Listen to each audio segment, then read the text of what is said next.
After her mother-in-law moved in, Natali started feeling worse and worse. It was like she was slowly fading away. "But come on, your mom is helping you, she's cooking meals," her husband said. And then, suddenly, Natali understood everything. The next morning, she quietly switched her own cup of coffee with her mother-in-law's. Natali and David had been together for 8 years. Their life flowed smoothly and predictably, like a calm river during spring floods. It wasn't that they lacked anything, it's just that their relationship was more about comfort than passion. David appreciated Natali's calm nature, her homemaking skills, and her ability to create a cozy home. In turn, Natali saw David as a reliable partner, someone she could count on. Their marriage worked like a well-oiled machine, with each part knowing its role. They liked their jobs, though neither was particularly passionate about them. Evenings were spent at home, having dinner together, watching TV, or reading. Sometimes they went to the movies or visited friends. On weekends, they'd head out to the park or to the countryside, maybe visit David's parents' place. Life was stable, but restrained. No intense emotions, no surprises. But neither Natali nor David seemed to mind. They had grown used to each other, adjusted to one another's quirks, learned to communicate without words. Everything changed one autumn day when David got a call from his mother, Elizabeth Carter. She was complaining about her health, her loneliness, and the fact that she had no one to talk to. She lived alone in a nearby neighborhood and used to visit them fairly often. Lately, though, she'd come around less and less, blaming her absence on feeling unwell. "David, honey, I'm really not doing well," Elizabeth said in a trembling voice. "I live alone, and there's no one to even speak to. The doctors aren't helping, just keep giving me pills. I just need to be with someone who cares." David had always been deeply attached to his mother. He'd grown up without a father, and Elizabeth had raised him on her own. She gave him everything, her time, her love, her devotion. David always felt indebted to her, like it was his duty to take care of her. "Mom, are you really feeling that bad?" David asked, concerned. "Maybe you should go to the hospital? Or see a good specialist." "What good would that do?" Elizabeth sighed. "The hospital will only make it worse. I just want to stay with you for a while. Just a couple of weeks, until I feel better." David hesitated. He knew his mother needed help, but he also knew Natali wouldn't be thrilled. They lived in a small 2-bedroom apartment, and having another person in the house would be inconvenient. Plus, Elizabeth was strong-willed and demanding, and Natali had always had a hard time getting along with her. "Let me talk to Natali and call you back," David said. "Okay." After hanging up, David turned to Natali, who had been listening to the conversation. "Natali, listen. It's about Mom," he started, cautiously. "She's not doing well. Says she's lonely and not feeling great. She's asking to stay with us for a couple of weeks." Natali frowned. She didn't like being put on the spot, especially when David made decisions without really asking her opinion. "David, you know I'm not thrilled about this idea," she said quietly.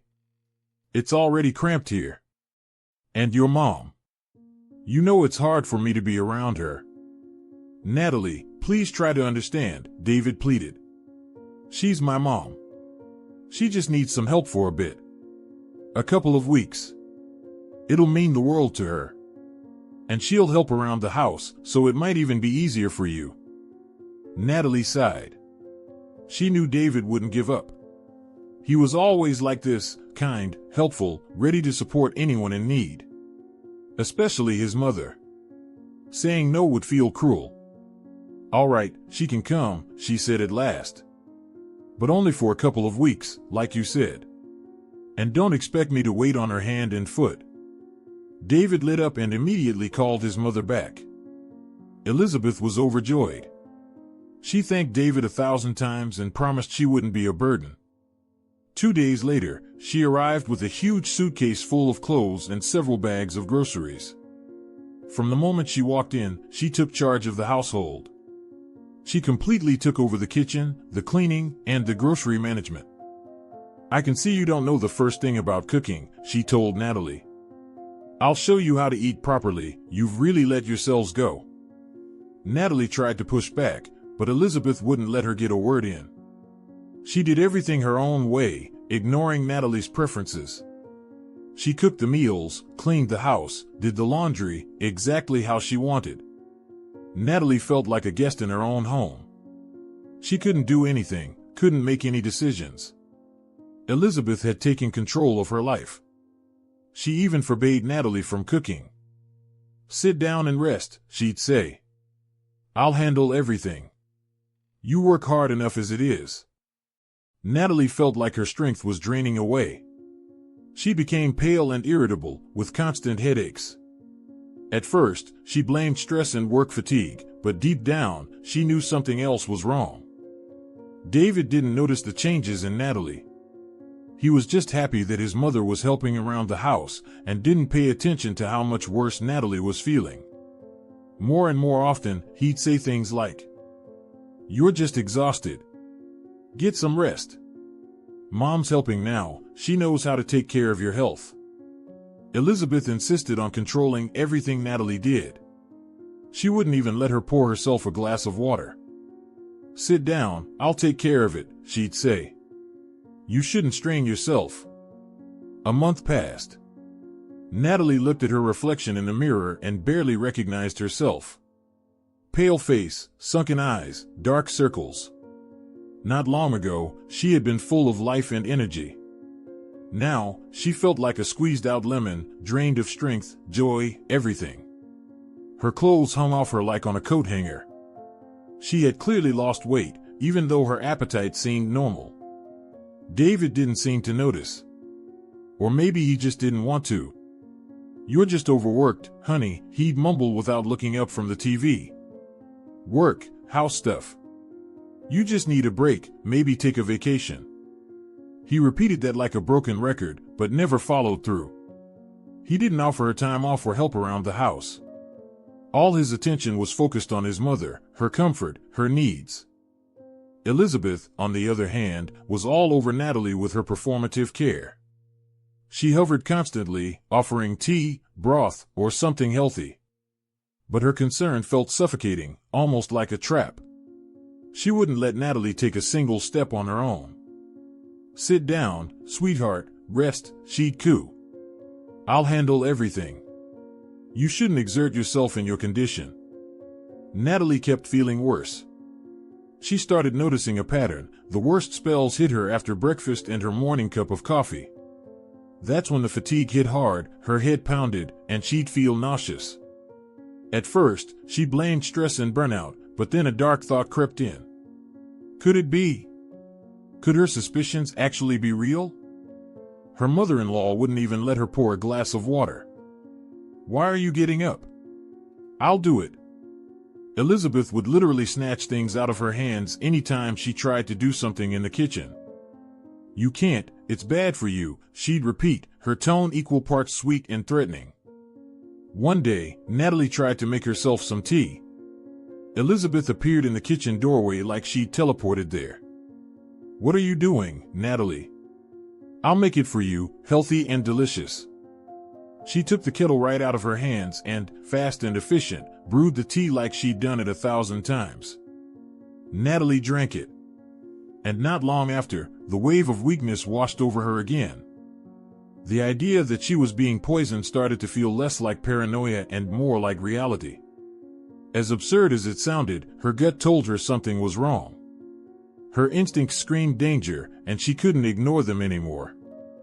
She decided to talk to Emma. Emma was her neighbor and worked as a pharmacist at the drugstore across the street.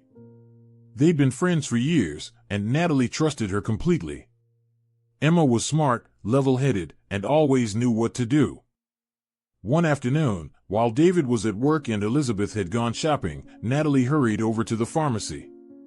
She looked around nervously to make sure no one was nearby and quietly called Emma into the back room. "Emma, I need your help," Natali whispered once they were alone. "I think someone's poisoning me." Emma's eyebrows shot up in surprise. "What? Who would do that? Why?" Natali told her everything, how her health had declined, the overbearing care from her mother-in-law, the strange weakness after eating and drinking. Emma listened closely, not interrupting once. She knew Natali wasn't the dramatic type. If she said something like this, there had to be a reason.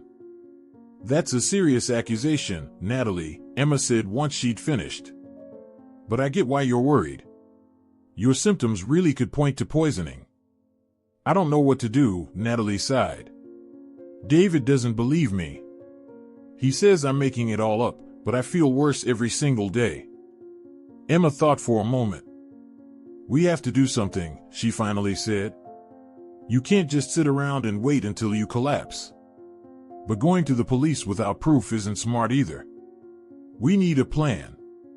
They spent a while talking through possible ways to check Natali's suspicions.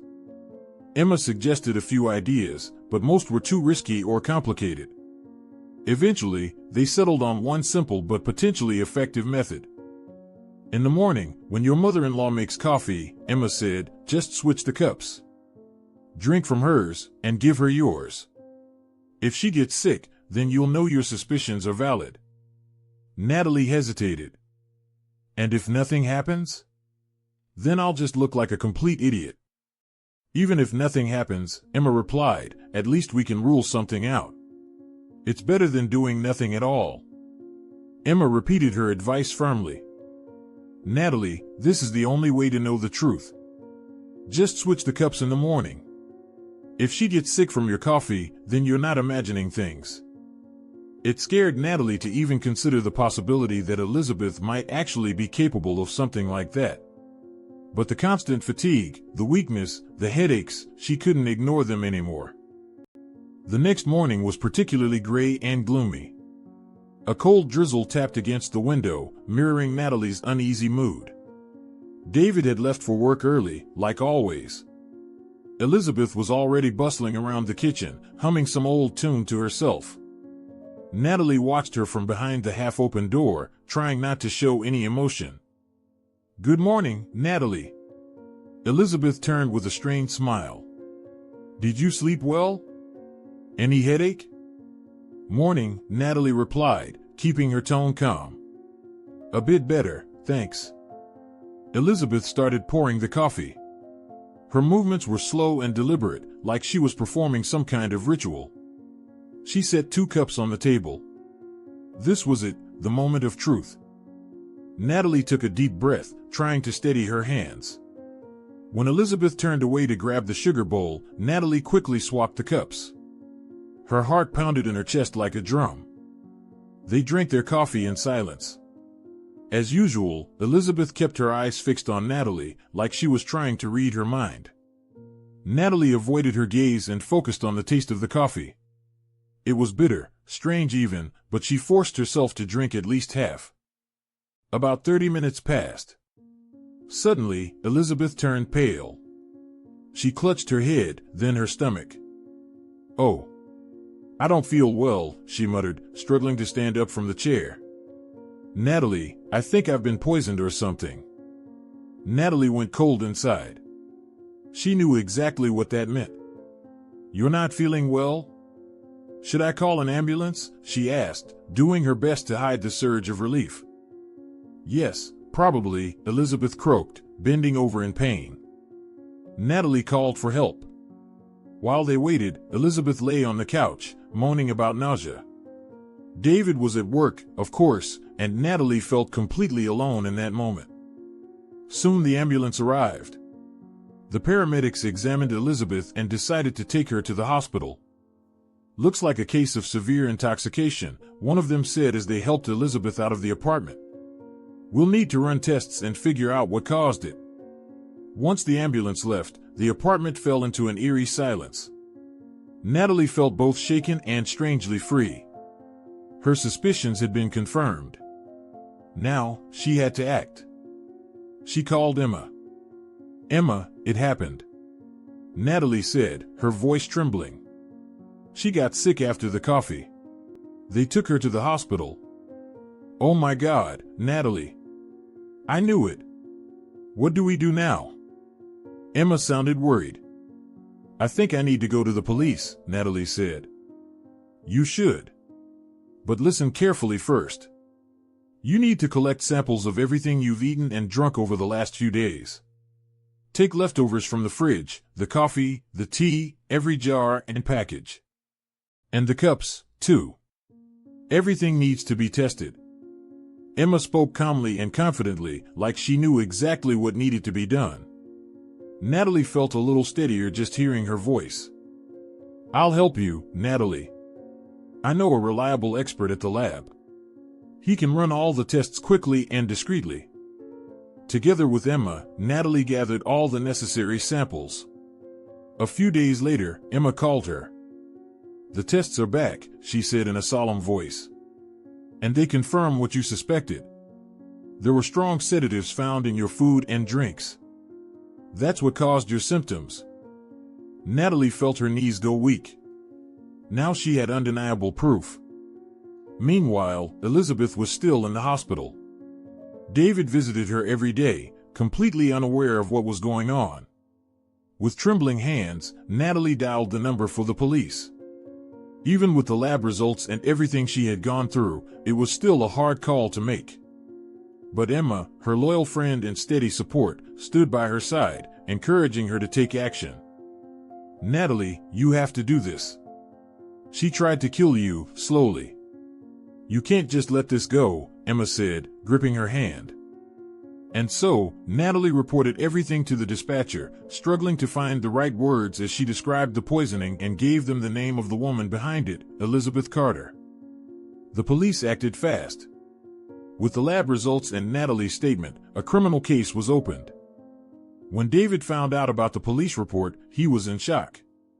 He was torn between his loyalty to his mother and the irrefutable evidence Natali had shown him. Seeing his mother weak and sick after drinking the poisoned coffee filled him with doubt.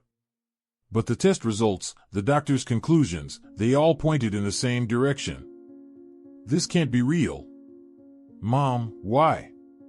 David whispered, looking at Natali with eyes full of despair. Natali said nothing. She didn't have the strength to argue or explain anymore. Too much of her energy had been spent just surviving. She knew David would have to come to terms with the truth on his own. That truth hit him during his mother's interrogation. Elizabeth, who at first denied everything, eventually broke under the weight of the evidence.